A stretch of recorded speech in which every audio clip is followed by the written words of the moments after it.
തൻ്റെ കൂട്ടുകാരികളൊക്കെ അവർക്കൊക്കെ ഒരു ക്രഷോ ബെസ്റ്റിയോ ബോയ് ഫ്രണ്ടോ ആരൊക്കെയോ ആവട്ടെ, ഗേൾസിന് ഇങ്ങോട്ടും വിവാഹമെന്ന് അള്ളാഹു ഹലാലാക്കിയ ഒരു ബന്ധത്തിൻ്റെ മുമ്പിൽ മനുഷ്യനുണ്ടാക്കി കൂട്ടുന്ന ചില ചട്ടക്കൂടുകളെ കവചമാക്കി പിടിച്ച് മനുഷ്യൻ്റെ ശരീരത്തിൻ്റെ ആഗ്രഹ നിർവഹണത്തിന് മനുഷ്യൻ എത്തിപ്പിടിക്കുന്ന പലതും അള്ളാഹു നിഷിദ്ധമാക്കുമ്പോൾ ഒരു മുസ്ലിം എനിക്കത് വേണ്ടെന്ന് പറഞ്ഞ് മാറി നിൽക്കുമ്പോൾ എന്താണ് അവന് ലഭിക്കാൻ പോകുന്നത്? സ്വർഗമുണ്ടെന്ന് ഉറപ്പ് തന്നെ. ഈ ലോകത്ത് എന്ത് കിട്ടും? ആ ചോദ്യത്തിന് മറുപടിയാണ് സൂറത്തുൻ നഹ്ലിൽ അള്ളാഹു നമ്മളോട് പറയുന്ന ഈ ആയത്ത്.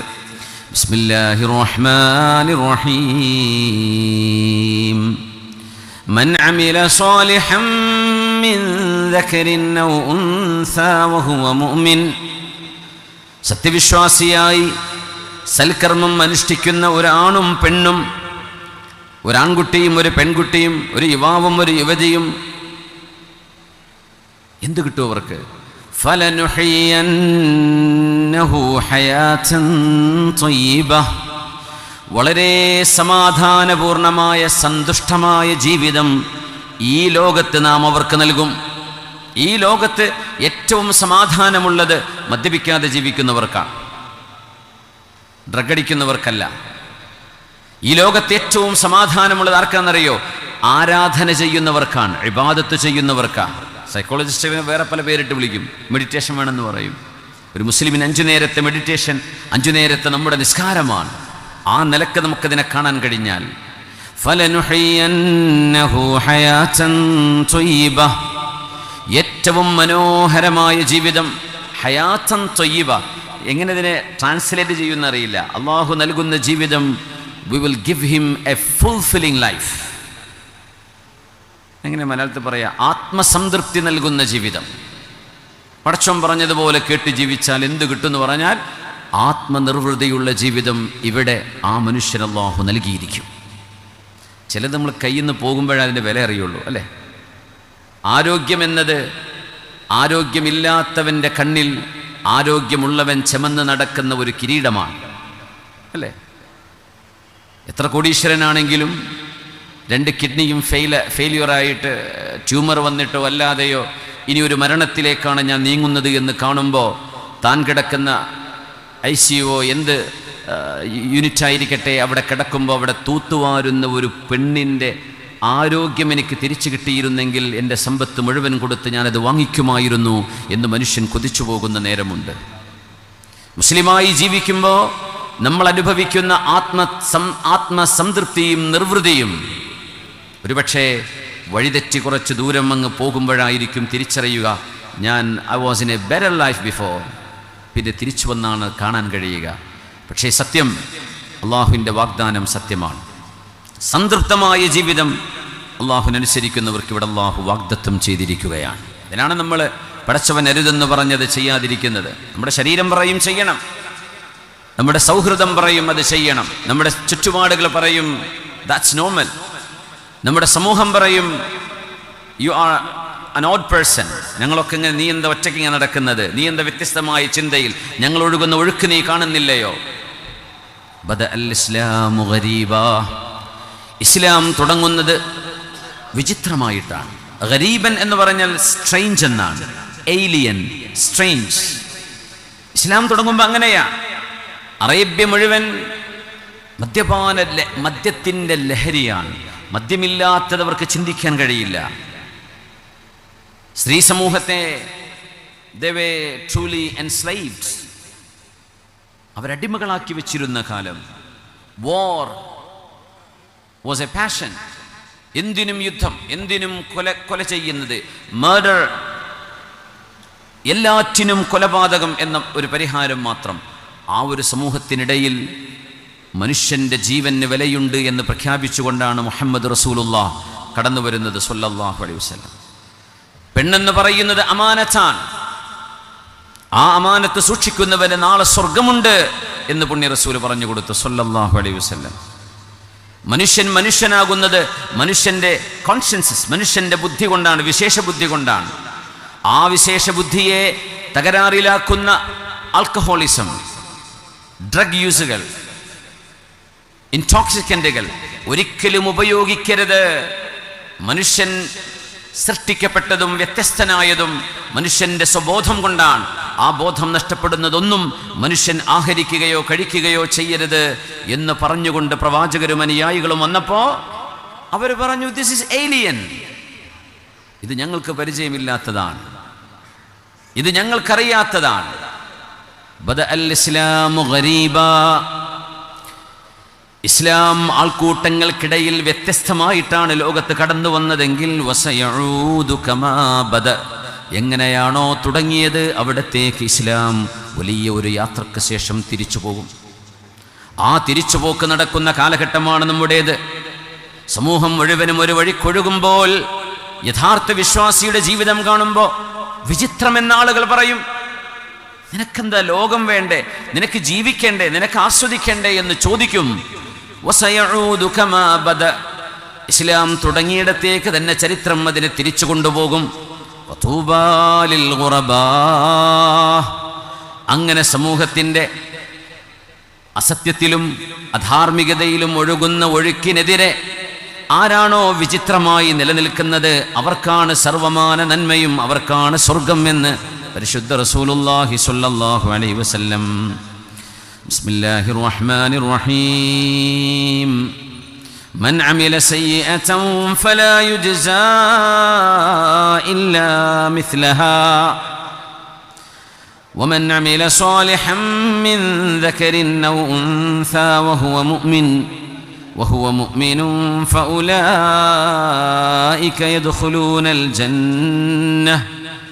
يدخلون الجنة ويرزقون فيها بغير حساب.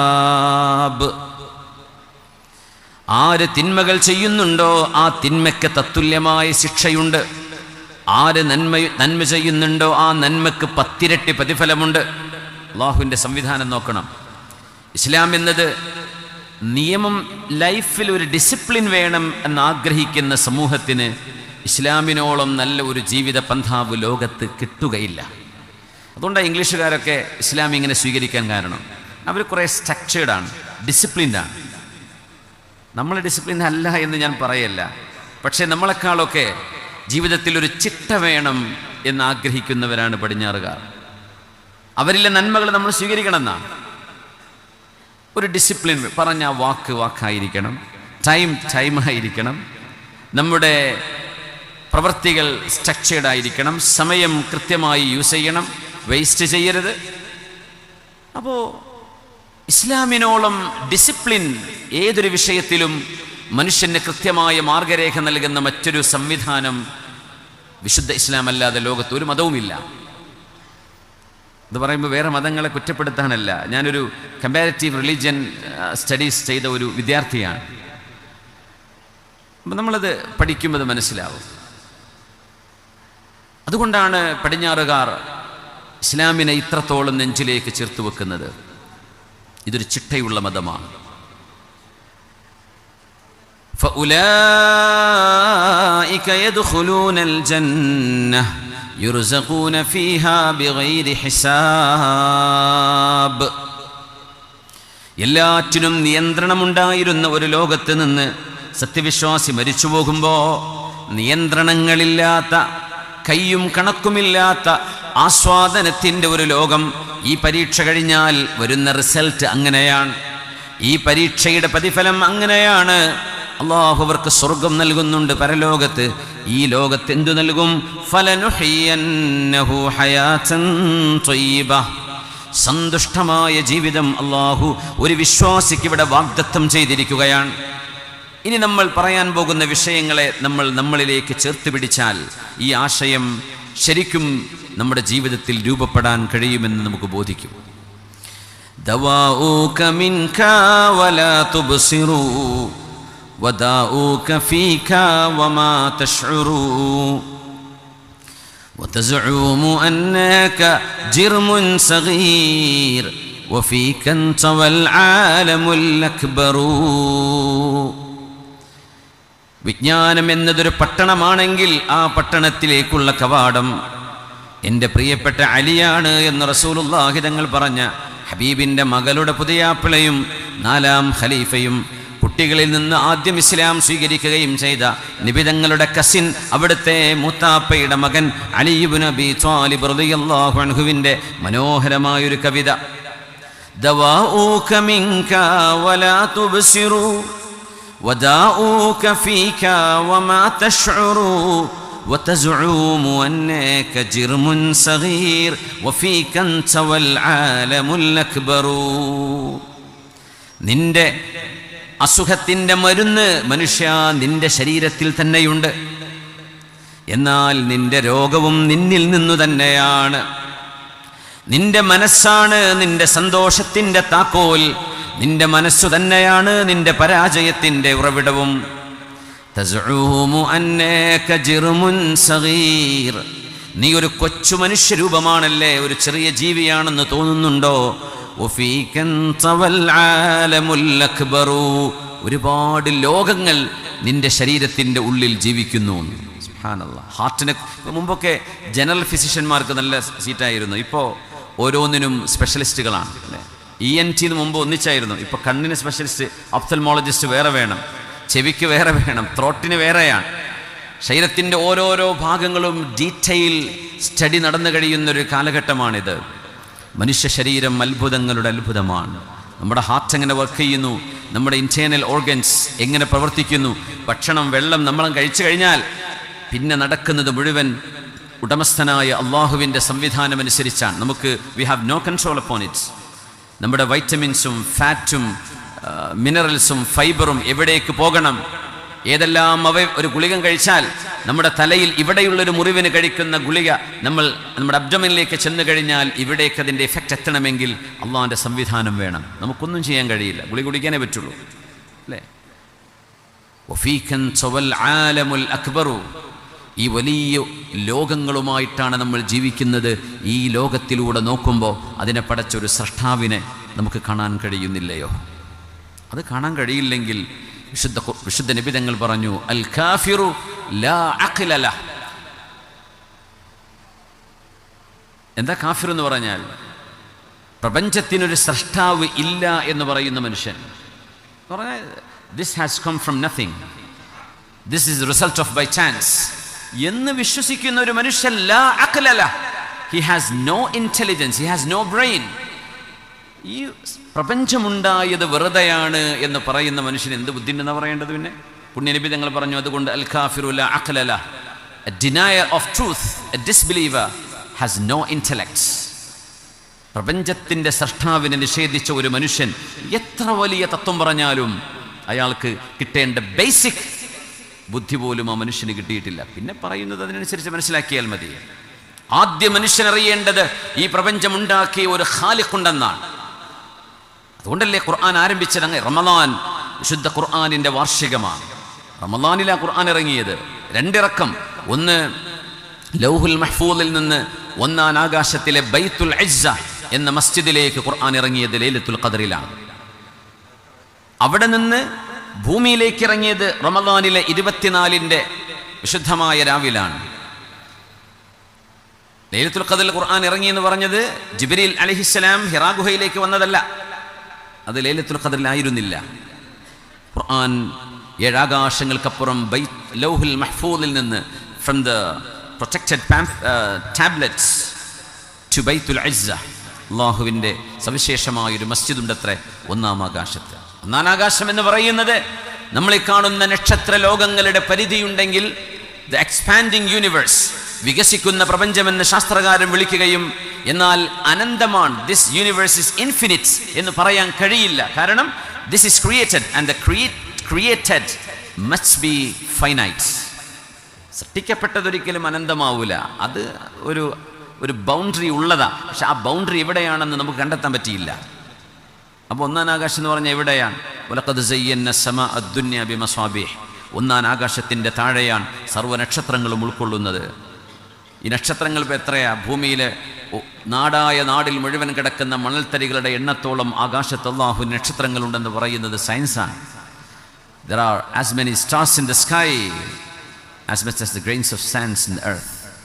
അപ്പോൾ എന്തായിരിക്കും പ്രപഞ്ചം എന്ന് നിങ്ങളൊന്ന് ആലോചിച്ച് നോക്കൂ. അതിൻ്റെ മീതെയാണ് ഒന്നാം ആകാശം.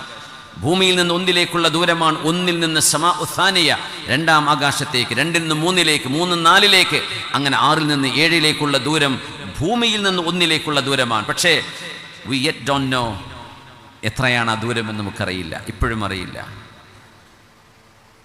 ആ സമാ ഉദ്ദുന്യയിൽ നിന്ന്, അവിടുത്തെ ബൈത്തുൽ ഇസ്സയിൽ നിന്ന് ഭൂമിയിലേക്ക് ഖുർആൻ ഇറങ്ങിയത് 24-ാം രാവിലെ റമദാനിലെ.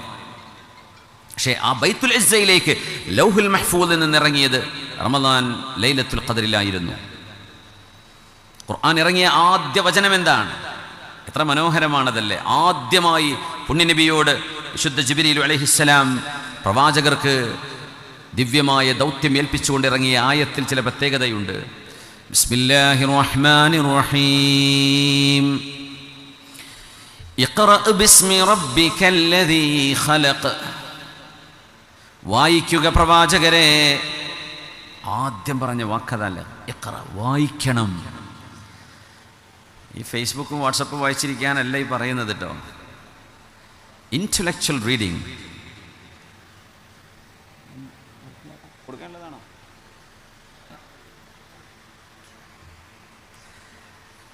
ഇഖ്റ ബിസ്മി റബ്ബിക്കല്ലദീ ഖലഖ്. പ്രവാചകരെ, എല്ലാം സൃഷ്ടിച്ച ഒരു പടച്ച തമ്പുരാന്റെ നാമത്തിലാണ് വായിക്കേണ്ടത്.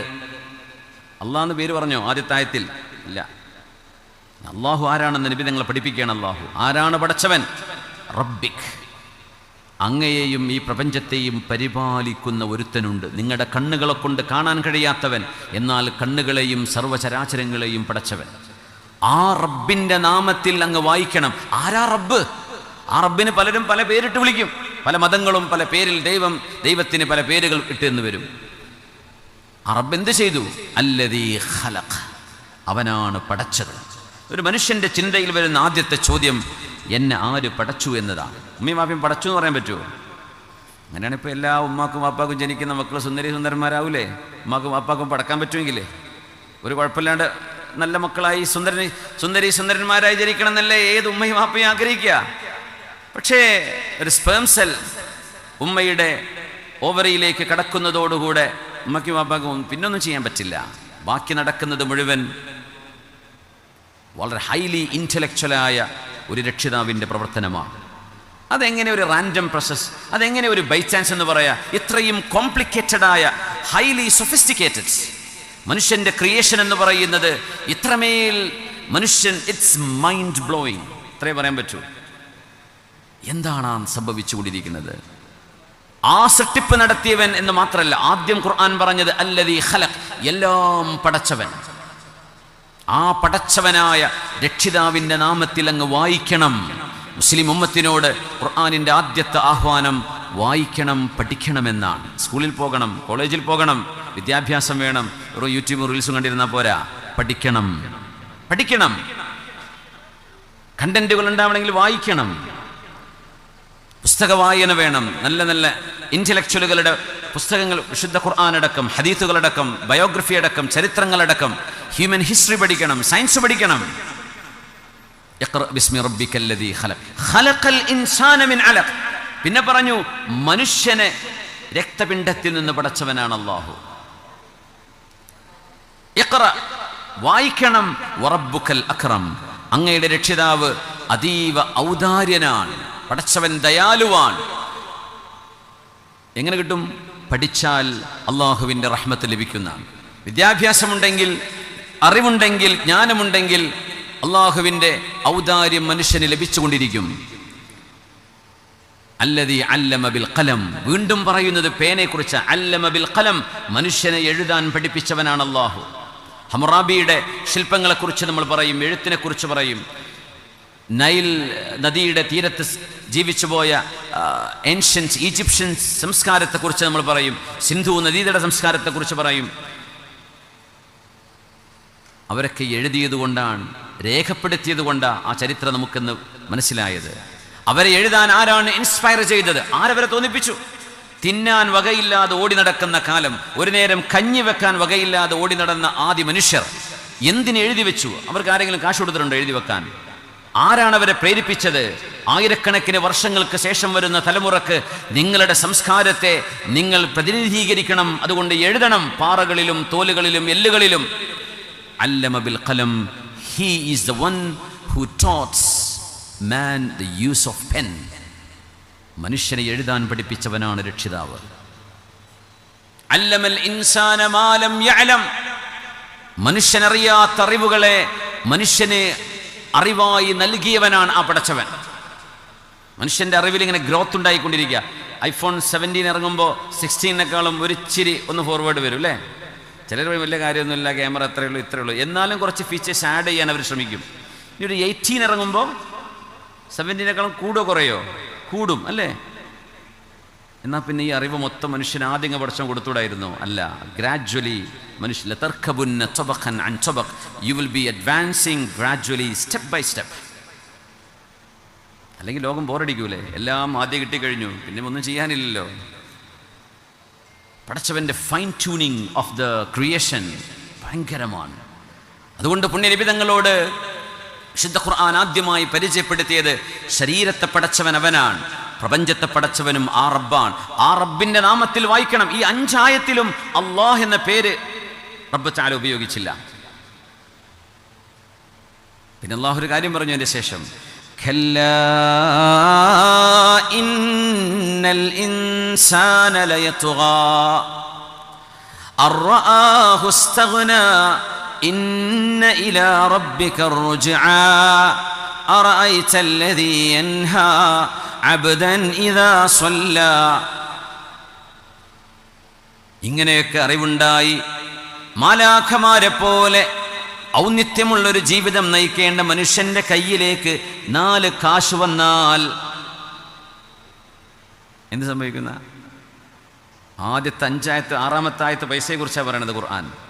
ഖല്ലാ, പ്രവാചകരെ അങ്ങ് വിചാരിച്ചതുപോലെയല്ല കാര്യം, മനുഷ്യന്മാർ വാദിക്കുന്നതുമല്ല വിഷയം, യാഥാർത്ഥ്യം മറ്റൊന്നാണ്. ഇന്നൽ ഇൻസാന ലയത്ഗാ, മനുഷ്യൻ ഭൂമിയിൽ അരാജകത്വം ചെയ്യും, തോന്നിവാസം ചെയ്യും, അനീതി ചെയ്യും, അതിക്രമം ചെയ്യും. എപ്പോ?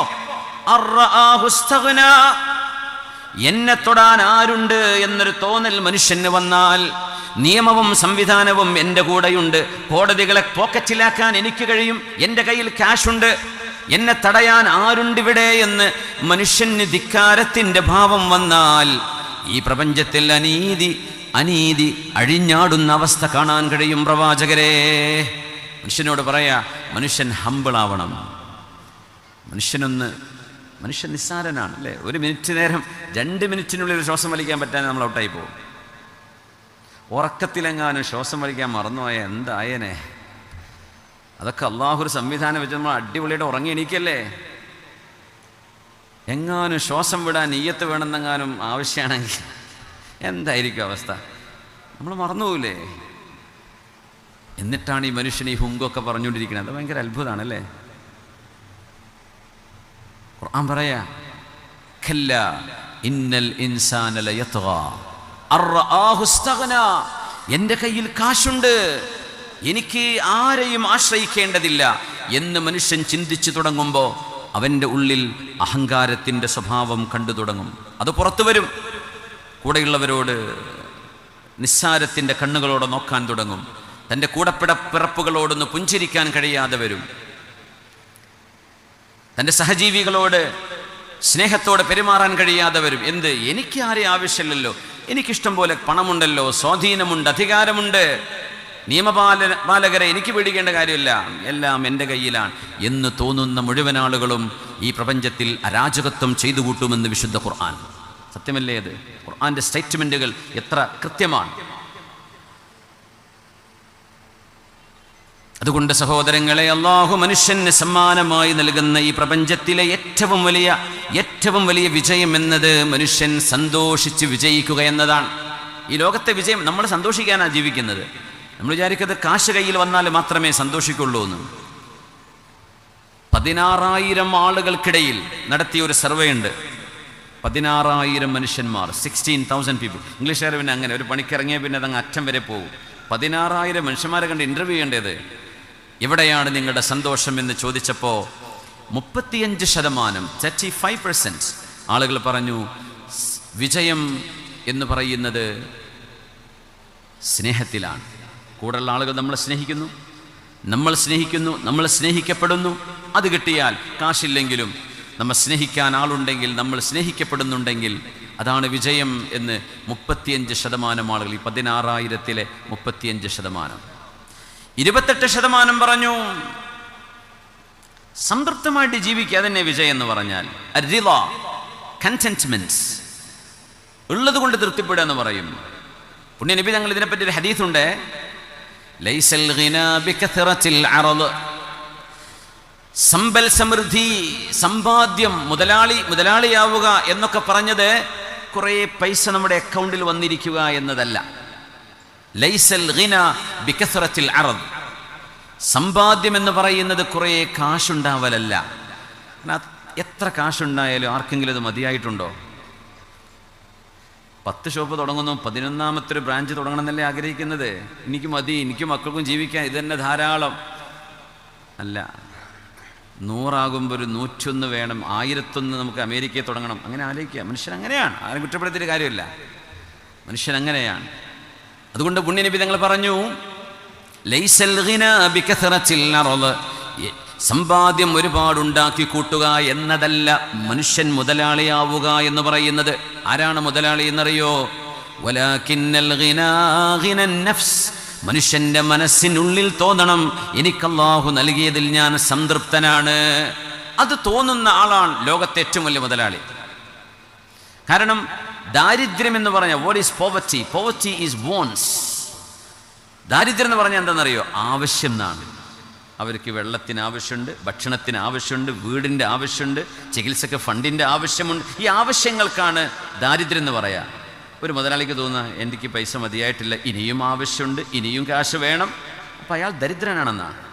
നേരെ മറിച്ച് കയ്യിൽ ഒന്ന് ജീവിച്ച് തട്ടിമുട്ടി പോകാനുള്ള വകയെ കയ്യിലുള്ളൂ. അൽഹംദുലില്ലാഹ്, പടച്ചോനെ നീ കൂടുതൽ തന്നാൽ ഞാൻ സ്വീകരിക്കും റബ്ബേ, അതിന് കുഴപ്പമൊന്നുമില്ല. ദാരിദ്ര്യത്തിൽ ജീവിക്കണമെന്നതിനർത്ഥം. സയ്യിദുനാ അയ്യൂബ് അലൈഹിസ്സലാം മഹാനവറുകൾ അസുഖമൊക്കെ മാറി ഇങ്ങനെ കുളിച്ചുകൊണ്ടിരിക്കുമ്പോൾ, സ്വഹീഹായ ഹദീസാണ്, മഹാനവറുകൾ ഉർഖുദ് ബിരിജ്ലിക ഹാദാ മുഗ്തസലുൻ ബാരിദുൻ വശറാബ്, അയ്യൂബ് നബിയെ ആ പരിശുദ്ധമായ വെള്ളത്തിലങ്ങ് കാലുകൊണ്ട് ചവിട്ടിക്കോളൂ. Strike with your feet. നിങ്ങൾ ആ വെള്ളത്തിലും അവിടെ നിന്ന് ചവിട്ടിയാൽ നിങ്ങൾക്ക് കുളിക്കാനുള്ള വെള്ളവും വശറാബ്, നിങ്ങൾക്ക് കുടിക്കാനുള്ള വെള്ളവും അവിടെ നിന്ന് കിട്ടും. അങ്ങനെ ഒരു മനോഹരമായ ഒരു കുളമുണ്ട് അയ്യൂബ് നബിയുടെ ജീവിതവുമായി ബന്ധപ്പെട്ട്. ഇന്നത്തെ ഒമാനിലെ സലാലയിൽ ചെന്നാൽ കാണാൻ കഴിയും. മുഖ്തസലുൻ ബാരിദുൻ വശറാബ്, അത് തണുത്തതാണ് എന്ന് പറഞ്ഞു. സലാലയിൽ പോയവരുണ്ടാ? നല്ല തണുപ്പുള്ള വെള്ളമാണത്. അതിൻ്റെ ചുറ്റും മലകളാണ്. ഞാൻ ആ കുളത്തിൽ കുറേ പ്രാവശ്യം പോയിട്ടുണ്ടേ, ഒരു 10 പ്രാവശ്യം ഒന്നും ആവില്ല.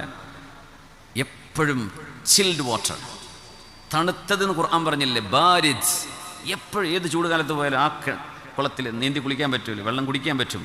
അയ്യൂബ് നബിക്ക് അല്ലാഹു ഇട്ട് കൊടുത്ത അതിൻ്റെ പരിസരത്തൊന്നും വെള്ളം കാണില്ല. ഒരു 3 മലകളുടെ താഴ്വാരത്താണ്. അവിടെ ഇറങ്ങി വരാൻ സ്റ്റെപ്പുകളൊക്കെ ഉണ്ടാക്കി. ഇപ്പം കുറച്ച് വണ്ടിയൊക്കെ പോകുന്നുണ്ട് താഴേക്ക്. സുബ്ഹാനല്ലാഹ്. അയ്യൂബ് നബി അലൈഹിസ്സലാം കുളിച്ചുകൊണ്ടിരിക്കുമ്പോൾ സ്വർണത്തിൻ്റെ ജറാദുകൾ, ലോക്കസ്, നമ്മളെ വെട്ടുകിളികൾ എന്ന് പറയില്ലേ, നമ്മുടെ നാട്ടിലൊന്നും കാണാറില്ല സാധനം. നമ്മളെ പുൽച്ചാടിയെപ്പോലെ കാണുന്ന ഒരു കൊച്ചു പക്ഷികളിൽ ഏറ്റവും ചെറിയ പക്ഷി പുൽച്ചാടി, ഗ്രാസ് ഹോപ്പർ പോലെയുള്ള സാധനം, സ്വർണത്തിൻ്റേത് ദേഹത്ത് ഇങ്ങനെ വീഴുന്നത് മഹാൻ കാണുകയാണ് കുളിച്ചുകൊണ്ടിരിക്കുമ്പോൾ. അപ്പോൾ കുളിയൊക്കെ നിർത്തി അദ്ദേഹം ഇങ്ങനെ അത് പെറുക്കാൻ നടന്നു എന്നാണ്. അപ്പോൾ അസുഖം മാറാൻ വേണ്ടി അള്ളാഹു പറഞ്ഞതാണ്, നിങ്ങൾ ഈ വെള്ളത്തിൽ കാലുകൊണ്ട് ചവിട്ടിയാൽ അവിടെ നിന്ന് വെള്ളം വരും, കുടിക്കുക, കുളിക്കും ചെയ്തേ. അപ്പോൾ കുളിൻ്റെ ഇടയിലാണ് ഈ സ്വർണത്തിൻ്റെ ലോക്കസ്റ്റുകൾ ഇങ്ങനെ ദേഹത്ത് വന്ന് വീഴുന്നത്. കുളിയൊക്കെ നിർത്തിയിട്ട് മഹാനവറുകൾ ഇങ്ങനെ പെറുക്കാൻ തുടങ്ങിയപ്പോൾ അള്ളാഹു ചോദിച്ചു, അലം ഉഗ്നിക അൻക യാ അയ്യൂബ്, അയ്യൂബ് നബിയെ ഈ സ്വർണത്തിൻ്റെ ഇതൊക്കെ വാരിയെടുക്കേണ്ട വല്ല ആവശ്യങ്ങൾക്കുണ്ടോ? ഞാൻ നിങ്ങൾക്ക് അത്യാവശ്യം തന്നിട്ടില്ലേ? അയ്യൂബ് നബി അലൈഹിസ്സലാം പറഞ്ഞു, പടച്ചോനെ നിന്റെ അനുഗ്രഹം ദേഹത്ത് വന്ന് വീഴുമ്പോൾ അത് വേണ്ടാന്ന് പറയാൻ മാത്രമൊന്നും അയ്യൂബായിട്ടില്ല പടച്ചോനെ, അതുകൊണ്ടാണെന്ന് പറഞ്ഞു. സുബ്ഹാനല്ലാഹ്. അതിന് കുഴപ്പമൊന്നുമില്ല, നമ്മൾ അഹങ്കരിക്കാതിരുന്നാൽ മതി. നമ്മുടെ സമ്പാദ്യത്തിൽ നമ്മൾ പെട്ടെന്ന് അഹങ്കരിച്ചു പോകും. അത് പാടില്ല. Stay calm, stay humble. എത്ര സമ്പാദ്യമുണ്ടെങ്കിലും നമ്മൾ പച്ചയായ മനുഷ്യരാ, ആരുടെ മണ്ണിലേക്ക് പോകാനിരിക്കുന്നവരാ. ആ ബോധത്തിൽ ജീവിച്ചാൽ മതിയല്ലേ. സമ്പാദ്യം എന്നത് കുറേ കിട്ടലല്ല, ഉള്ളത് കൊണ്ട് തൃപ്തിപ്പെടലാണ്. നമുക്കൊരു വീടുണ്ട്, ആ വീട് കണ്ട് സന്തോഷിക്കുക, കണ്ണ് ചിമ്മിട്ട് ആലോചിക്കുക, പടച്ചവനെ ഇരിക്കാനൊരു കൂരയില്ലാത്ത എത്രയായിരം കോടിക്കണക്കിന് ആളുകൾ സഹാറ മരുഭൂമിയിലുണ്ട് എന്ന് നമ്മൾ പറഞ്ഞപ്പോൾ നമ്മളെ നാട്ടിലില്ലേ, നമ്മുടെ അയൽപക്ക സംസ്ഥാനങ്ങളിലില്ലേ, നമ്മുടെ ചുറ്റുവട്ടങ്ങളിലില്ലേ? അള്ളാഹു എനിക്കൊരു വീടുണ്ടല്ലോ. എന്നാലും ഇപ്പോൾ എൻ്റെ വീട് 2000 സ്ക്വയർ ഫീറ്റ് അല്ലേ ഉള്ളൂ, മറ്റോൻ്റെത് ഇന്നലെ ഉദ്ഘാടനം കഴിഞ്ഞ് 8000 ഉണ്ടല്ലോ, 15,000 ഉണ്ട്. എന്തിനാ അത് ആലോചിക്കേണ്ട കാര്യം? നമുക്കുള്ളതിൽ നമ്മൾ സന്തോഷിച്ചാൽ നമ്മൾ മുതലാളിമാരാണ്. ദുനിയാവിൽ ഇപ്പോൾ യൂസുഫ് അലിഖാൻ്റെ വീടിൻ്റെ അത്ര എൻ്റെ വീടില്ലല്ലോ എന്ന് ആലോചിച്ചിട്ട് എന്താ കാര്യം? അള്ളാഹു ഓരോരുത്തർക്ക് കൊടുത്തു. യുചീഹിമ യശ, പടച്ചോൻ എന്ത് ചെയ്യും? ഇഷ്ടമുള്ളവർക്ക് ബിഗൈരി ഹിസാബ് ചിലപ്പോൾ അങ്ങ് വാരിക്കോരി കൊടുത്തെന്ന് വരും. എല്ലാ മനുഷ്യർക്കും ഒരുപോലെയാണോ? അല്ല. എനിക്കുള്ളതിൽ ഞാൻ സംതൃപ്തനാണ്. നിങ്ങളുടെ ഹൃദയത്തിനുള്ളിലാണ് നിങ്ങൾ മുതലാളിയാണെന്നത് അള്ളാഹു വെച്ചിട്ടുള്ളത്. അത് നിങ്ങളുടെ കയ്യിലെ പൈസയിലല്ല. ഖൽബിൽ തോന്നണം, എൻ്റെ ഭാര്യ, ലോകത്ത് കുറേ സുന്ദരിമാരുണ്ടായിരിക്കാം, എനിക്കെൻ്റെ ഭാര്യ ഏറ്റവും വലിയ സുന്ദരിയാണ്, അൽഹംദുലില്ലാ. എനിക്കെൻ്റെ മക്കള് എൻ്റെ കണ്ണിലുണ്ണിയാണ്. എൻ്റെ ജോബ്, എനിക്ക് ലുഖ്മത്തു ഐഷ്, എനിക്ക് ജീവിക്കാൻ വക നൽകുന്ന എൻ്റെ ജോബാണ്, അൽഹംദുലില്ലാ. നല്ല ജോബ്, കൂടുതൽ സാലറി ഉള്ളത് കിട്ടിയാൽ ഞാൻ പോകും. പക്ഷെ ഉള്ളത് ഞാൻ തൃപ്തനാണ്, സംതൃപ്തനാണ്. എൻ്റെ വീട്, എൻ്റെ ഫ്രണ്ട്സ്, എൻ്റെ നാട്.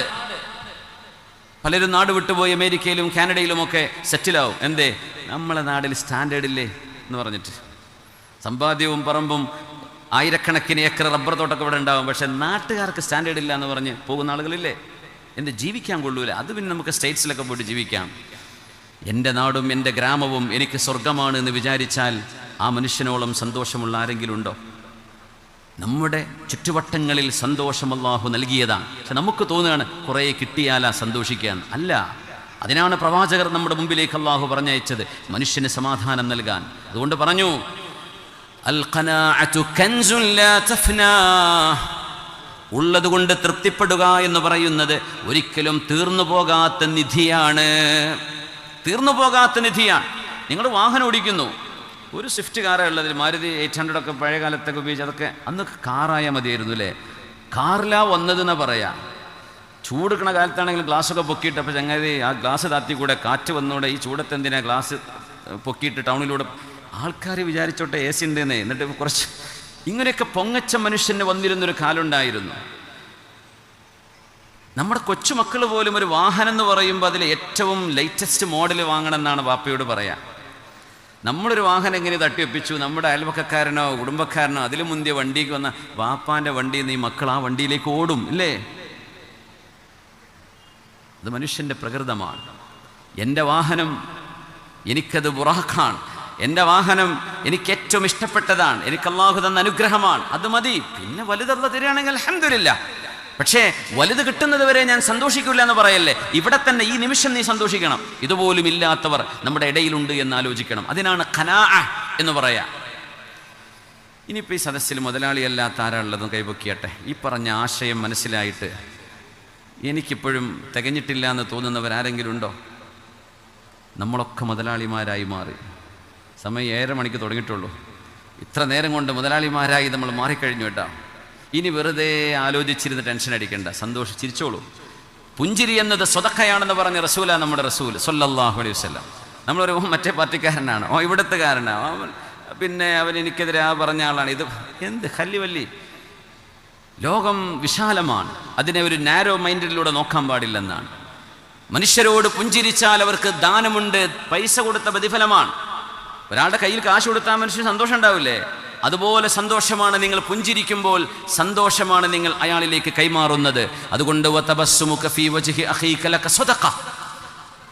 നിങ്ങൾ നിങ്ങളുടെ സഹജീവികളോട് ചിരിക്കുന്നത് നിങ്ങൾക്ക് ദാനത്തിൻ്റെ പ്രതിഫലം അല്ലാഹു നൽകുമെന്ന് പറഞ്ഞ റസൂൽ നമ്മുടെ റസൂലാണ് മുഹമ്മദ് മുസ്തഫ സ്വല്ലല്ലാഹു അലൈഹി വസല്ലം. അതുകൊണ്ട് മുസ്ലിം ഉമ്മത്ത് ലോക മനുഷ്യർക്ക് മാതൃകയാകുന്ന സമൂഹമാണെന്ന് പറയും. നമ്മൾ ആരൊക്കെ കല്ലെറിഞ്ഞാലും, കുറേ കല്ലേറൊക്കെ തടുക്കാൻ അനിൽ സാറൊക്കെ ഇടപെടാറുണ്ട്. സാർ പോയോ? ഞാൻ പറയാം, അനിൽ സാറ് ഞാൻ കണ്ടപ്പോൾ അനിൽ സാർ ഇത്ര ഹൈറ്റില്ല എന്ന് എനിക്ക് തോന്നി. അനിൽ സാർ എന്നെ കണ്ടപ്പോൾ ഞാൻ വലിയ ഹൈറ്റുള്ള ആളാണെന്ന്. ഞങ്ങൾ രണ്ടുപേര് കെട്ടിപ്പിടിച്ച് അനിൽ സാർ ഒരു ചിരി ചിരിച്ചു. അപ്പോൾ എനിക്ക് ഉറപ്പായി തന്നെ അനിൽ സാറാണ്. ആ ചിരിയാണ് ആ ട്രേഡ് മാർക്ക്. ഒരുപാട് സമൂഹത്തെ, ഈ ഉമ്മത്തിനെ ബാധിക്കുന്ന പല വിഷയങ്ങളും പല ജീർണതകളെയും അദ്ദേഹം തുറന്നടിച്ച് സംസാരിക്കാറുണ്ട്, ഡിഫെൻഡ് ചെയ്യാറുണ്ട്. എത്രയാണ് ഏറ് വരുന്നത്? ഏറുകൾ ഇങ്ങനെ കുറേ വന്നാൽ ഏത് അയൺ ഡോമിനും തടുക്കാൻ കഴിയില്ല നമ്മൾ മനസ്സിലാക്കിയില്ലേ? ഈ ഉമ്മത്തിനെതിരെ ധാരാളം ഏറ് വരുന്നുണ്ട്. കുറേയൊക്കെ ചില അയൺ ഡോമുകളൊക്കെ അൽസാറെ പോലെയുള്ള ഡോമുകളൊക്കെ പ്രതിരോധിക്കുന്നുണ്ട്. എന്നാലും കുറേ നമ്മുടെ തലക്ക് വന്ന് വീഴുന്നുണ്ട്. വീണോട്ടെ, എന്നാലും നമ്മൾ സർവൈവ് ചെയ്യും. നമ്മൾ ഹബീബിൻ്റെ ചര്യയിൽ ജീവിക്കുകയാണ്. ഈ പറഞ്ഞ പോലെ നമ്മൾ ജീവിച്ചാൽ ഈ ഉമ്മത്തിനെ തകർക്കാൻ ആരെക്കൊണ്ടും കഴിയും. നമ്മുടെ മനസ്സുകൊണ്ട് സന്തുഷ്ടരാണ്, നമ്മൾ ഹാപ്പിയാണ്. നമ്മൾക്ക് ഇവിടെയും സന്തോഷമാണ്, മരണത്തിന് ശേഷവും സന്തോഷമാണ്. ആ ഒരു ജീവിതമാണ് വിശുദ്ധ ഖുർആൻ വിഭാവനം ചെയ്തത്. അതുകൊണ്ട് 16,000 ആളുകളുടെ ആ ഒരു സർവേയിൽ 35% ആളുകൾ പറഞ്ഞു സന്തോഷം എന്ന് പറയുന്നത്, വിജയം എന്ന് പറയുന്നത് സ്നേഹമാണ്. 28% പറഞ്ഞു വിജയം എന്ന് പറയുന്നത് സംതൃപ്തിയാണ്. 17% പറഞ്ഞു വിജയം എന്ന് പറഞ്ഞാൽ ആരോഗ്യമുണ്ടായാൽ അതന്നെ വിജയം, മരണം വരെ ആരോഗ്യത്തോടെ ജീവിക്കുക. 7% പറഞ്ഞു വിജയം എന്ന് പറഞ്ഞാൽ നല്ല ഒരു വിവാഹം കഴിച്ച് തനിക്ക് സങ്കടവും സന്തോഷവും പങ്കുവെക്കാൻ കൂടെ ഒരു ഭാര്യയുണ്ടെങ്കിൽ, തൻ്റെ കൂടെ ഒരു ഭർത്താവുണ്ടെങ്കിൽ അതാണ് വിജയമെന്ന് 7%. 5.5%, 5.5% ആളുകൾ പറഞ്ഞു വിജയം എന്ന് പറയുന്നത് കാശ് തന്നെയാണ്, പൈസ വേണം എന്ന് പറഞ്ഞു. 4% ആളുകൾ പറഞ്ഞു ഈ ലോകത്തെ ഏറ്റവും വലിയ വിജയം എന്ന് പറയുന്നത് നമുക്ക് മക്കൾ ജനിക്കുമ്പോഴാണ് അതുണ്ടാകുന്നത് എന്ന് പറഞ്ഞത് 4% ആളുകൾ.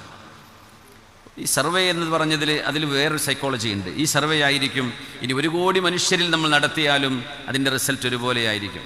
നമ്മൾ കാണാറില്ലേ ഇലക്ഷൻ്റെ തൊട്ട് ശേഷമൊക്കെ ചില പ്രവചനങ്ങൾ നടക്കുന്നത്, അതങ്ങനെ തന്നെയായി പുലരുകയും ചെയ്യുക സ്വാഭാവികമാണ്. അത് ഹ്യൂമൻ സൈക്കോളജി പഠിക്കുമ്പോൾ മനസ്സിലാവും. അത് സുബ്ഹാനല്ലാഹ്. സന്തോഷമെന്നത് ഒരു കുഞ്ഞിൻ്റെ പുഞ്ചിരിയിലുണ്ട് എന്ന് നമ്മൾ മനസ്സിലാക്കുന്നു. സന്തോഷമെന്നത് ഒരു മനുഷ്യൻ ചെയ്യുന്ന ദാനത്തിലുണ്ട്. നമ്മുടെ വീട്ടുമുറ്റത്ത് നമ്മൾ കാണുന്ന കൊച്ചു പക്ഷികളുടെ ശബ്ദ, അവരുടെ ആ കളകൂജനത്തിലുണ്ട്. നമ്മുടെ ചുറ്റുവട്ടത്തും നമ്മൾ കാണുന്ന മനുഷ്യരുടെ മുഖങ്ങളിൽ നമുക്ക് സന്തോഷമുണ്ട്. ഒരു വിഷയത്തെ നമ്മൾ എങ്ങനെ കാണുന്നു എന്നതിൽ സന്തോഷമുണ്ട്. മനുഷ്യൻ്റെ ഹൃദയത്തിൽ നിന്ന് വരുന്ന കാരുണ്യത്തിൽ സന്തോഷമുണ്ട്. അള്ളാഹു ഇതൊക്കെ ഒരുക്കി വെച്ചിരിക്കുന്ന ഒരു ഇടമെന്ന് പറയുന്നത് ഖൽബാണ്, ഹൃദയമാണ്. എല്ലാ സന്തോഷവും കിടക്കുന്നത് ഖൽബിലാണ്. നമ്മുടെ ബാങ്ക് ബാലൻസിലല്ല, നമ്മുടെ വർക്ക് പ്ലേസിലല്ല, നമ്മുടെ കമ്പനിയിലല്ല, നമ്മുടെ ഫാക്ടറിയിലല്ല, നമ്മുടെ വീട്ടിലുമല്ല. ഇതൊക്കെ കിടക്കുന്നത് നമ്മുടെ മനസ്സിൻ്റെ ഉള്ളിലാണ്. ഇത് പഠിപ്പിക്കുകയാണ് റസൂലുള്ളാഹി സ്വല്ലല്ലാഹു അലൈഹി വസല്ലം. അതുകൊണ്ട് ഇവിടെ നിന്ന് പറഞ്ഞു, അലാ ബിവേ, അറിയണം, അറിയണം, ശ്രദ്ധിച്ചു കേൾക്കണമെന്ന് പറയുമ്പോഴാ പുണ്യനിബിതങ്ങൾ അലാ എന്ന വാക്ക് പറയാ. അറിയണേ, ഇന്ന ഫിൽ ജസദി മുദ്ഗ, there is a morsel of flesh in the human body. മനുഷ്യൻ്റെ ശരീരത്തിൽ ഒരു മാംസകഷ്ണമുണ്ട്. ഒരു മാംസകഷ്ണം, ബോണല്ല, മാംസകഷ്ണം, ഒരു മസിൽ കൊണ്ടുണ്ടാക്കിയ ഒരു അവയവം. ഇദാ സ്വലഹത് സ്വലഹൽ ജസദു കുല്ലു. If that is sounds, the entire body is sounds. നിങ്ങളുടെ ആ അവയവം ആരോഗ്യമുള്ളതാണെങ്കിൽ, നല്ലതാണെങ്കിൽ നിങ്ങളുടെ ശരീരം മുഴുവനും നല്ലതാണ്. ഇദാ ഫസദത് ഫസദൽ ജസദു കുല്ലു. ആ ഒരവയവം കേടുവന്നാൽ നിങ്ങളുടെ ശരീരം മുഴുവനും കേടുവരും. അലാ, വീണ്ടും പറഞ്ഞു അലാ, അറിയണേ, വഹിയൽ ഖൽബ്, അത് നിങ്ങളുടെ ഹൃദയമാണ്, ഹൃദയമാണ്, ഹൃദയമാണ്. അത് നന്നാവാതെ മേക്കപ്പെട്ടിട്ട് കാര്യമില്ല പെങ്ങളെ. അത് ശരിയാവാതെ നമ്മൾ നൈക്കിൻ്റെ പാൻറ്റിട്ട് നടന്നിട്ടൊന്നും കാര്യമുണ്ടോ? നമ്മൾ ബ്രാൻഡ് സാധനങ്ങൾ ഉപയോഗിച്ചിട്ട് കാര്യമുണ്ടോ? നമ്മൾ വലിയ ഫോണും വലിയ എക്സ്പെൻസീവ് കാറിൻ്റെ കീയും കയ്യിൽ പിടിച്ചിരുന്നത് വല്ല കാര്യമുണ്ടോ? നമ്മുടെ ഹൃദയം നന്നാവാതിരുന്നാൽ ഖൽബാണ് വിഷയം, ഹൃദയമാണ് താരം എന്ന് പറയാൻ പറ്റും. ഖൽബാണ് താരം, അങ്ങനെ പറഞ്ഞൂടെ നമുക്ക്? ഇത് നന്നാക്കാൻ വല്ല പ്രയാസമുണ്ടോ? ഞാൻ ചോദിക്കുന്നത്, നമ്മുടെ ഈ ചാരിറ്റിക്കോ നമ്മുടെ ഈ ട്രസ്റ്റിനോ 5 പൈസ നിങ്ങളോട് ഫീസ് വാങ്ങിയിട്ടല്ല ഈ പരിപാടി നടക്കുന്നത്. നിങ്ങളുടെ ഹൃദയം ശുദ്ധമാക്കാൻ ഒരു ചിലവ്, ഒരു റെസീറ്റ് ഇവിടുന്ന് തരൂല. നിങ്ങൾ നിങ്ങളായിട്ട് തീരുമാനിക്കുന്നു. ഈ സദസ്സിലിരുന്നു കൊണ്ട് എൻ്റെ ഹൃദയം ഞാൻ ശുദ്ധിയാക്കിയിട്ടാണ് ഇവിടുന്ന് ഇറങ്ങിപ്പോകുന്നത്. ഈ സദസ്സ് എന്നെ ഒരു പുതിയ മനുഷ്യനാക്കി മാറ്റുകയാണ്. ഞാൻ എന്നെ തന്നെ മാറ്റുകയാണ്. അള്ളാഹു നമുക്കതിന് തൗഫീക്ക് തരട്ടെ. അതുകൊണ്ട് വിശുദ്ധ ഇസ്ലാമിൻ്റെ ഒരു ഇസ്ലാമിക് സൈക്കോളജിയിലൂടെ നമ്മൾ കടന്നുപോയി. എനിക്കൊരു 30 ടോപ്പിക്ക് ചർച്ച ചെയ്യാനുണ്ട്. ഒരു പക്ഷേ അതിന് ഒരു 3-3.5 മണിക്കൂറെങ്കിലും ആവശ്യമായിട്ട് വരും. പക്ഷേ ഞാനതിന് ചെറിയ ചങ്ക്സ്, കുറച്ച് ക്യാപ്സ്യൂളുകളായിട്ട് മാത്രം അതിനെ ഞാൻ ചർച്ചയ്ക്ക് വെക്കുകയാണ്. ഒന്ന്, വിജയമെന്ന് പറയുന്നത് ആരാധനയിലൂടെയാണ്, ഇബാദത്ത്. നമ്മളെ ഒന്ന് ഒറ്റക്കിരുത്തി നമ്മളും പടച്ചവനും തമ്മിൽ മാത്രം ഹൃദയത്തെ ബന്ധിപ്പിച്ച്, നമ്മുടെ ഫോണുകൾ ഓഫ്, റിങ് ചെയ്യുന്നില്ല, ആരും നമ്മളെ ഡിസ്റ്റർബ് ചെയ്യരുത്.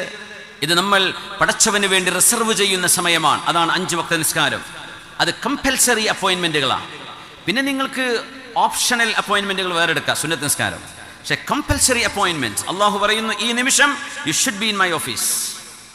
ഇതാണ് പഞ്ചിങ് ടൈം, ഇതാണ് നിങ്ങൾ ചെക്കൗട്ട് ടൈമിങ്. ഈ സമയത്തിനുള്ളിൽ എൻ്റെ വീട്ടിൽ നീ വന്നിരിക്കണം. അതാണ് 5 വക്ത നിസ്കാരം എന്ന് പറയുന്നത്. ആ ആരാധനയെങ്ങാനും പടച്ചവൻ വേണ്ടവർ ചെയ്താൽ മതി, ഒരു സുന്നത്തേ ഉള്ളൂ എന്ന് പറഞ്ഞിരുന്നുവെങ്കിൽ ഒരൊറ്റ കുട്ടി ഫർദ് നിസ്കരിക്കൂല എന്നാ. നിർബന്ധിച്ചപ്പോൾ നമ്മൾ കയറിയിറങ്ങുന്നുണ്ട്, നാട്ടുകാരെ പേടിച്ചിട്ടെങ്കിലും. മരിച്ചാലെങ്കിലും വിളിച്ചു പറയില്ലേ നിസ്കരിക്കാത്ത പയ്യനായിരുന്നു, അതുകൊണ്ട് പേടിച്ചിട്ട് എന്ത് ചെയ്യും? കമ്പൽസറിയാണ്. പടച്ചവൻ നിർബന്ധമായും എൻ്റെ മുമ്പിലേക്ക് നീ വരണം. മഹാന്മാർ പറയാം, അതെങ്ങാനും ഓപ്ഷൻ ആക്കിയിരുന്നെങ്കിൽ എല്ലാവരും ആ ഓപ്ഷൻ എടുത്ത് പോയേനെ. അതങ്ങനെയല്ലേ ഉള്ളൂ, വേണ്ട, നിർബന്ധമല്ലല്ലോ, പോട്ടെ എന്ന് പറയും. അല്ല, നിർബന്ധമാണ്. وما تقرب إلي عبدي بشيء أحب إلي مما افترضته عليه. അല്ലാഹു പറയാം, അത് ഖുർആനല്ല, ഹദീസാണ്, ഖുദ്സിയായ ഹദീസാണ്, അല്ലാഹുവിൻ്റെ വചനം. പക്ഷേ ഹദീസായിട്ട് നബി തങ്ങൾ പഠിപ്പിച്ചു തരുന്നത്, وما تقرب إلي عبدي بشيء أحب إلي مما افترضته عليه. അല്ലാഹു പറയാൻ, എനിക്ക് ഏറ്റവും ഇഷ്ടമായത് എൻ്റെ അടിമ, എൻ്റെ ദാസൻ, ഞാൻ പടച്ച മനുഷ്യർ എനിക്ക് ചെയ്തു തരുന്ന ആരാധനകളിൽ ഏറ്റവും എനിക്കിഷ്ടപ്പെടുന്നത് ഞാൻ അവരോട് നിർബന്ധമാക്കിയ കർമ്മങ്ങൾ അവർ ചെയ്യുമ്പോഴാണ്. 5 വക്ത നിസ്കാരം. നിങ്ങൾ ആലോചിച്ച് നോക്കൂ, നമ്മൾ കാര്യമായിട്ടൊരു സ്ഥലത്ത് വരണം എന്ന് ഒരാളോട് പറഞ്ഞു, മസ്റ്റാണ്, എക്സ്ക്യൂസ് പറയരുത്, വന്നിരിക്കണം. ആ മനുഷ്യൻ അന്ന് വന്നില്ല, പിറ്റേ ദിവസവും വന്നു, അതിൻ്റെ പിറ്റേന്നും വന്നു, അതിൻ്റെ പിറ്റേന്നും വന്നു, 3 ദിവസം കോൺസിക്യൂട്ടീവായിട്ട് വന്നു അയാൾ. പക്ഷെ നിങ്ങൾ പറഞ്ഞ അന്ന് ഇയാൾ വന്നിട്ടില്ല. അപ്പോൾ 3 പ്രാവശ്യം വന്ന ആ ഓപ്ഷൻ വേണമെങ്കിൽ വന്നാൽ മതിയായിരുന്നു. അത് ഈ ദിവസം വരൽ നിർബന്ധം, അന്ന് വന്നില്ല, ബാക്കി കുറേ വന്നു. നിങ്ങൾക്ക് തൃപ്തിപ്പെടുന്ന ഏതാ? എന്ന് വരലായിരുന്നു, ആ പറഞ്ഞ അന്ന് വരലല്ലേ?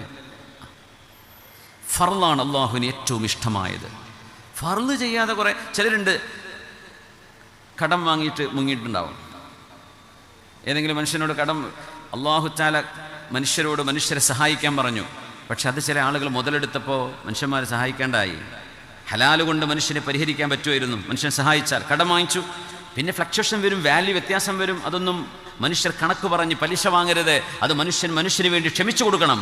അതുകൊണ്ടാണ് ഇസ്ലാം പലിശ വേണ്ടെന്ന് പറഞ്ഞ്. പലിശ എന്ന് പറയുന്നത് പൈസയെ പെരുപ്പിക്കലാണ്. പലിശ എന്ന് പറഞ്ഞാൽ 1000 ഈ 1000 1100 ആക്കുക. എങ്ങനെ? ആ പൈസ അത്രേ ഉണ്ടാവുള്ളൂ. അതെങ്ങനെ പെരുപ്പിക്കല്? മനുഷ്യൻ അധ്വാനിക്കണം, ക്രിയേറ്റിവിറ്റി വേണം. അതുകൊണ്ട് പലിശ പാടില്ലെന്ന് ഖുർആൻ പറഞ്ഞു. മനുഷ്യനെ സഹായിക്കണം. മനുഷ്യൻ കടം വാങ്ങിയിട്ടത് തിരിച്ചു കൊടുക്കാതെ മനുഷ്യരെ ബുദ്ധിമുട്ടിച്ചപ്പോൾ ആളുകൾ കടം കൊടുക്കാതെയായി. കടം വാങ്ങിക്കുന്ന ആളുകൾക്ക് പണ്ട് പേടിണ്ടായിരുന്നു, ഇപ്പോൾ പേടിക്കുന്നത് കടം കൊടുത്ത ആൾക്കാരാണ്. കാരണം വാങ്ങിച്ചവനോടെങ്ങാനും സമയമായില്ലടോ, 2 കൊല്ലമായില്ലേ, ഒരു മാസത്തിന് വാങ്ങിച്ച് 2 കൊല്ലമായില്ലേ എന്ന് ചോദിച്ചു പോയാൽ 2 വർഷം മുമ്പ് തന്നെ സഹായിച്ച ആ മനുഷ്യനെ പിന്നെ ശത്രുവായിട്ടാണ് കാണുക. ആരെ? സഹായിച്ച മനുഷ്യനെ. അതൊക്കെ മനുഷ്യന്മാർ ചെയ്യുന്ന പരിപാടിയല്ലേ? അതുകൊണ്ട് ആളുകൾ ആ പരിപാടി നിർത്തി. അതുകൊണ്ട് മനുഷ്യന് ഹറാമിനെ, പലിശയെ ആശ്രയിക്കുകയേ പിന്നെ വഴിയുള്ളൂ. എന്തേ? ഹലാലിൻ്റെ വഴിയെ നമ്മളങ്ങ് മൂടിവെച്ചു. ഞാൻ പറയുന്നത്, കടം തിരിച്ചു കൊടുക്കാനുണ്ടായിരിക്കെ ആ കടം തിരിച്ചു കൊടുക്കാതെ ഇടയ്ക്കിടയ്ക്ക് ചെറിയ ഗിഫ്റ്റ് ഇങ്ങനെ കൊണ്ടുപോയി കൊടുക്കുന്നുണ്ട്. നിങ്ങളെന്താ ഇഷ്ടപ്പെടുന്നത്? എടോ, അതിൻ്റെ ഗിഫ്റ്റൊന്നും വേണ്ടില്ലായിരുന്നു, ആ കൊടുത്ത് വാങ്ങിച്ചു പോയ 1000 രൂപ അതങ്ങ് തന്നാൽ പോരെ. അതുകൊണ്ടാണ് നിസ്കാരം ഖളാ ആയിപ്പോയ ആളുകൾ സുന്നത്ത് നിസ്കരിക്കുന്നത് അവർക്ക് ഹറാമായിരിക്കും എന്ന് പറയുന്നത്. അതിനർത്ഥം മനസ്സിലാക്കാണ്ട് പോവല്ലേ. ആ പറഞ്ഞതിന് അർത്ഥം എന്താണെന്നറിയോ? അള്ളാഹുവിന് നിർബന്ധമായി കൊടുക്കാനുള്ള ളുഹറും അശറും മഗ്രിബും ഇഷാവും പ്രായപൂർത്തിയായ ഇടം മുതൽ മനുഷ്യൻ നഷ്ടപ്പെടുത്തിയ ഫർള്, അത് ഖളാ ഉള്ള ആള് ഒരു സുന്നത്ത് നിസ്കരിക്കാൻ ആൾക്ക് സമയമുണ്ടോ?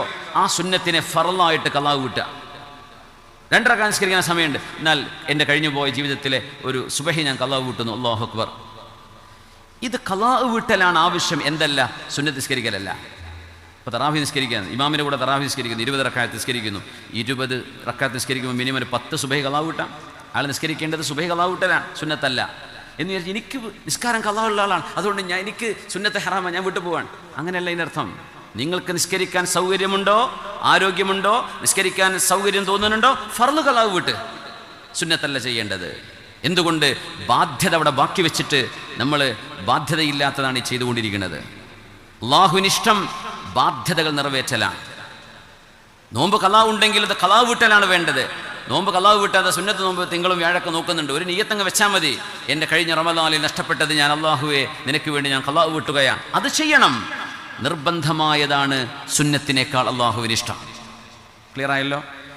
ചിലരെന്ത് മനസ്സിലാക്കുന്നറിയോ? നിസ്കാരം ഖളാ വീട്ടാനുണ്ട്, എനിക്കിനി സുന്നത്ത് പാടില്ല, എനിക്ക് ഹറാമാ, ഞാൻ പോവാണ്. നീ പോവല്ല, അവിടെ ഇരുന്നിട്ട് എന്ത് ചെയ്യുക? 2 റക്അത്ത് ഖളാ വീട്ടിക്കോ, സുബഹി ഖളാ വീട്ടിക്കോ. 4 റക്അത്ത് നിസ്കരിക്കാൻ സൗകര്യമുള്ള ളുഹർ ഖളാ വീട്ട്. ഓരോ ളുഹറിൻ്റെ കൂടെ ഒരു ളുഹർ, അസറിൻ്റെ കൂടെ ഒരു അസർ. ചിലർ പറയും കഴിഞ്ഞില്ലേ, പാസ്റ്റ് ഈസ് പാസ്റ്റ്. അതൊന്നും ഒക്കെ വെറുതെ പറയാ. ഒന്ന് ആലോചിച്ച് നോക്കിയേ, നിങ്ങൾ ചെയ്യേണ്ട ഈ പണി ചെയ്യാതെ 4 ദിവസം കഴിഞ്ഞു പോയി, ആ കഴിഞ്ഞത് കഴിഞ്ഞു, പാസ്റ്റ് ഈസ് പാസ്റ്റ് എന്ന് പറഞ്ഞാൽ മനുഷ്യന്മാർ വിടുമോ? നമ്മൾ ചെയ്യേണ്ട കാര്യം ചെയ്യാതെ ഒഴിവാക്കി വിട്ടു. എന്നിട്ട് പിന്നെ പറയാം, ആരോ പറഞ്ഞു പിന്നെ ഖളാ വീട്ടേണ്ട ആവശ്യമില്ല. അതുകൊണ്ട് തെറ്റിദ്ധാരണകളിൽ പെട്ടുപോകണ്ടേ, കുടുങ്ങിപ്പോകും, പാലത്തുമ്പോൾ കുടുങ്ങിപ്പോകും. ഒരു ബ്രിഡ്ജ് കിടക്കാനുള്ള ആളുകളാണ് നമ്മൾ. സിറാത്ത്. അള്ളാഹു നമ്മളെ സഹായിക്കട്ടെ. ആമീൻ യാ റബ്ബൽ ആലമീൻ. അള്ളാഹു റബ്ബുൽ ഇസ്സത്ത് ഏറ്റവും ഇഷ്ടപ്പെടുന്നതാണ് മനുഷ്യൻ ഇബാദത്ത് ചെയ്യണം, ആരാധന ചെയ്യണം. അതുകൊണ്ടാണ് പുണ്യ റസൂൽ സ്വല്ലല്ലാഹു അലൈഹി വസല്ലം തങ്ങളുടെ ജീവിതത്തിൽ കൈപ്പേറിയ അനുഭവങ്ങൾ ഉണ്ടായപ്പോൾ, മനസ്സിനെ വേദനിപ്പിക്കുന്ന അനുഭവങ്ങളിലൂടെ ഹബീബ് കടന്നു പോകുമ്പോൾ, കാന റസൂലുള്ളാഹി സ്വല്ലല്ലാഹു അലൈഹി വസല്ലം ഇദാ ഹസബഹു അംറുൻ ഫസിഅ ഇലസ്സലാഹ്.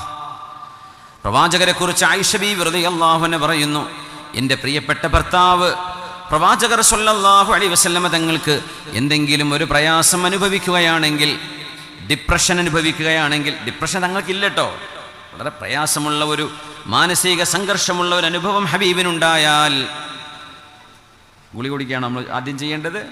ഡോക്ടറെ പോയി കാണിക്കണോ? ആദ്യം ചെയ്യേണ്ട മരുന്ന് ഇദാ ഹസബഹു അംറുൻ ഫസിഅ ഇലസ്സലാഹ്. ടെൻഷൻ അടിക്കുന്നൊരു വിഷയം വന്നു. നമ്മളൊക്കെ പബ്ലിക്കിൽ ജീവിക്കുന്ന ആൾക്കാരാണ്. അനുസാർക്ക് നമുക്ക് ഒരുപാട് വരും. ഏറെന്ന് പറഞ്ഞാൽ ചെരുപ്പുണ്ടായിരിക്കും ചിലപ്പോൾ ഏറിയ അതൊക്കെ കൊള്ളേണ്ടി വരുന്നതാണ്. നമ്മൾ പൊതുരംഗത്ത് ജീവിക്കുമ്പോൾ അങ്ങനെയാണ്. നിങ്ങൾക്ക് എന്തെങ്കിലും പ്രയാസങ്ങളുണ്ടെങ്കിൽ നമ്മൾ ഓരോരുത്തർക്കും അവരവരുടെ ലെവൽ വെച്ചിട്ടുള്ള ടെൻഷൻ ഉണ്ടാവും ലോകത്ത്, അല്ലേ? വലിയ മുതലാളിമാർക്ക് വലിയ മില്യൺ കണക്കിന് കടത്തിൻ്റെ കഥയിലേക്ക് പറയേണ്ടത്, എനിക്ക് 5000 കൊടുക്കേണ്ടതെന്ന്, അല്ലെങ്കിൽ 5 ലക്ഷം കടമുണ്ടെന്ന് പറയും. ഓരോരുത്തർക്കും അവനവൻ്റെ തോതനുസരിച്ച് ടെൻഷനും സന്തോഷമൊക്കെ അങ്ങനെയാണ്. നിങ്ങൾക്ക് എന്തെങ്കിലും മനസ്സിന് ഭാരമേകുന്ന അനുഭവങ്ങളുണ്ടെങ്കിൽ നമ്മളറിയണം, പുണ്യ റസൂൽ ചെയ്തിരുന്നത് ഇങ്ങനെയാണ്. ഫസിഅ ഇലസ്സലാഹ്. വേഗം പോയി വുളു എടുക്കും, വൃത്തിയുള്ള വസ്ത്രം ധരിക്കും, സുഗന്ധം പൂശിയിട്ട് ഖിബിലയിലേക്ക് തിരിഞ്ഞു നിന്നുകൊണ്ട് അല്ലാഹു അക്ബർ, അള്ളാഹുവിൻ്റെ മുമ്പിൽ ഭവ്യതയോടുകൂടെ കഴിയുന്നത്ര സുന്നത്ത് നിസ്കാരങ്ങൾ 2 റക്അത്തുകളായി ഹബീബ് നിസ്കരിക്കുമായിരുന്നു. ആ നിസ്കാരം സലാം വീട്ടുന്നതോടുകൂടെ മനസ്സിനെ കീറി മുറിച്ചിരുന്ന ആ പ്രയാസപ്പെടുത്തുന്ന അനുഭവങ്ങൾ ഹബീബിന് ലഘൂകരിക്കപ്പെടുന്നത് കാണാമായിരുന്നു. നമുക്കുമുള്ള മരുന്നാണിത്. നമ്മളെപ്പോഴും ട്രൈ ചെയ്തിട്ടുണ്ട് അങ്ങനെ. വേഗം പോയി വല്ല സ്ലീപ്പിംഗ് പില്ലും കഴിക്കാണ്ടേ 2 റക്അത്ത് നിസ്കരിച്ച് നോക്കി, നല്ല മാറ്റം ഉണ്ടാവും. ഇപ്പോഴത്തെ കുട്ടികളൊക്കെ ഭയങ്കര ടെൻഷൻ അനുഭവിക്കുന്ന മക്കളാണ്. പ്രത്യേകിച്ച് മെഡിസിനൊക്കെ പഠിക്കുന്ന മക്കളൊക്കെ ഭയങ്കര ടെൻഷനാണ്. അവരുടെ ഇൻറ്റേർണൽ മാർക്കുകൾ ഉണ്ടാവും. അപ്പോൾ ടീച്ചർമാർ ചിലരങ്ങ് പിടിച്ചു വെക്കും, ചിലർ കൊടുക്കൂല, ചില പകരം വീട്ടും. ഭയങ്കര ടെൻഷനായിരിക്കും. കുറേ പഠിക്കാനുണ്ടാവും, കുറേ പ്രഷറുണ്ടാവും വീട്ടിൽ നിന്ന്, സമൂഹത്തിൽ നിന്ന്. അതൊക്കെ ലഘൂകരിക്കാൻ 2 റക്അത്ത് നിസ്കാരം കൊണ്ട് കഴിയും. അതുകൊണ്ടാണ് നിസ്കാരത്തിൻ്റെ സമയമാകുമ്പോൾ ഹബീബുനാ റസൂലുള്ളാഹി സ്വല്ലല്ലാഹു അലൈഹി വസല്ലം തങ്ങളുടെ പ്രിയപ്പെട്ട മുഅദ്ദിനായ ഹബീബാ നബിക്ക് വേണ്ടി വാങ്ക് വിളിച്ചിരുന്ന ബിലാൽ ഇബ്നു റബാഹ് റളിയല്ലാഹു അൻഹുവിനോട്, വാങ്ക് വിളിക്കൂ ബിലാലേ, ഇഖാമത്ത് വിളിക്കൂ ബിലാലേ എന്ന് പറയേണ്ട വാക്കുകൾക്ക് പകരം പുണ്യനബി പറയാറുണ്ടായിരുന്നത് അരിഹ്നാ ബിഹാ യാ ബിലാൽ. ബിലാലേ, ആ ഇഖാമത്ത് കൊടുത്തുകൊണ്ട്, ആ നിസ്കാരം സ്ഥാപിച്ചുകൊണ്ട് മനസ്സിന് സന്തോഷം തരൂ ബിലാലേ, നിസ്കാരം കൊണ്ട് മനസ്സിന് സമാധാനം തരൂ ബിലാലേ. അങ്ങനെ പറഞ്ഞാൽ ഇഖാമത്ത് കൊടുക്കണം എന്നാ പറഞ്ഞതിൻ്റെ ഉദ്ദേശം എന്നാ സല്ലല്ലാഹു അലൈഹി വസല്ലം. അരിഹ്നാ ബിഹാ, അരിഹ്ന റാഹത്ത് എന്ന് പറയും.